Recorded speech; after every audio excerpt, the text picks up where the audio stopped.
Hello and welcome back to my channel. Today I'm going to show you how to quote tweet. So let's start step.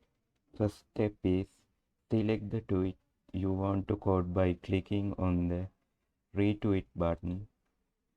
This will bring up a few options including quote tweet. So second step is click the quote tweet button and you can start your comment or thought on the tweet.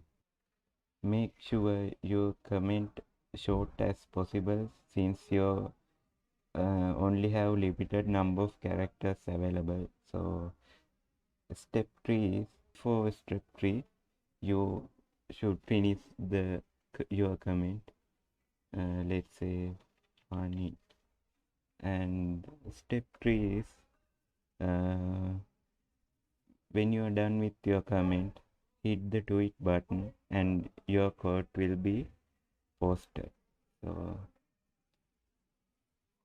that's it, simple as that. So thanks for watching and don't forget to like and subscribe to our channel for more social media tips.